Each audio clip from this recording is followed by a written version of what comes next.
বলেন ইয়া আইয়ুহাল্লাযীনা আমানু কুতিবা আলাইকুমুস সিয়ামু কামা কুতিবা আলাল্লাযীনা মিন ক্বাবলিকুম লাআল্লাকুম তাত্তাকুন। বলি আল্লাহু আকবার। আল্লাহ তাআলা বলেন, হে ওই সব লোক যারা ঈমান এনেছো, তোমাদের উপরে রমজানের রোজাকে ফরজ করে দেওয়া হয়েছে, যেমনি ভাবে ফরজ করে দেওয়া হয়েছিল তোমাদের পূর্ববর্তীদের উপরে। আর রমজানের রোজা যদি সুন্দরভাবে তোমরা আদায় করতে পারো, তাহলে একটা জিনিস তোমরা পরিপূর্ণ হয়ে যাবে, তাহলে তোমরা সবাই মুত্তাকি হয়ে যাবে তথা পরহেজগার হয়ে যাবে। সুবহানাল্লাহি বিহামদি। তাহলে বোঝা গেল যে রোজা শুধু আমাদের উপরেই চাপায় দেয় নাই, আমরা রোজার বলি হই নাই। কারণ রোজা শুধু আমাদের উপরই নয়, আমাদের পূর্ববর্তী যত নবী রাসূল, যত জাতি এসেছেন, যারা আমাদের পূর্ববর্তী ছিল, প্রত্যেক জাতির উপরে, প্রত্যেকের উপরে রোজা ফরজ করা হয়েছিল, ঠিক তেমনিভাবে আমাদের উপরে ফরজ করে দিয়েছেন। তাহলে এটা আমাদের উত্তরাধিকার সূত্রে আমরা পেয়েছি। আমরা পূর্ববর্তীদের কাছ থেকে কি পেয়েছি? উত্তরাধিকার সূত্রে পেয়েছি। কি বলেন? রোজা পাওয়া নাকি আপনারা বেজার? আপনারা কি কেউ বেজার রোজা পাওয়াতে? রোজা আসা থেকে কেউ বেজার? রোজার মাস এমন একটি মাস, রোজা আসার সাথে সাথে রোজার মাস হচ্ছে সিয়াম সাধনের মাস। মাহে রমাদান হচ্ছে তাকওয়ার মাস, গুনাহ মাপের মাস। মাহে রমজান হচ্ছে জান্নাত হাসিল করার মাস। মাহে রমজান হচ্ছে আত্মশুদ্ধির মাস।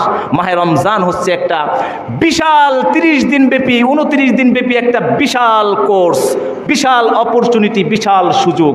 আল্লাহ তাআলা আমাদেরকে সেই রোজা দান করেছেন। রমজান মাস আসার কারণে যদি কেউ একটা নফল, মানে 1 রাকাত বা 2 রাকাত নফল সালাতও আদায় করে, নফল ইবাদত করে, তাহলে সেই নফল ইবাদতের সওয়াব আল্লাহ তাআলা ফরজের সমান দিয়ে দেয়। সুবহানাল্লাহি বিহামদি।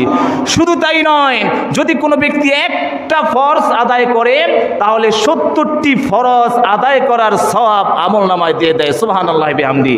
বলা হয়েছে রমজান মাসে যদি কেউ ওমরা করে, ওমরা করে না অনেকে, ওমরা হজ করে, তাহলে ওমরাও যদি করে, তাহলে তার আমলনামায় একটা মাকবুল কবুল হজের সওয়াব দিয়ে দেওয়া হয়। সুবহানাল্লাহি বিহামদি।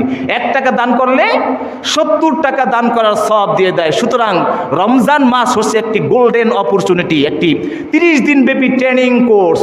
এই ট্রেনিং কোর্সে আমরা সবাই ভর্তি হতে রাজি আছি ইনশাআল্লাহ? রাজি আছি তো? আল্লাহ তাআলা আমাদেরকে কবুল ও মঞ্জুর করুক, আমাদেরকে সুস্থ রাখুক, হায়াতে তৈয়বা দান করুক। আমরা অনেকেই রোজা রাখার নিয়ত করব, কিন্তু যদি আল্লাহ তাআলা আমাদেরকে সুস্থ না রাখেন, 2 ব্যক্তির উপরে রোজা ভঙ্গ করা জায়েজ।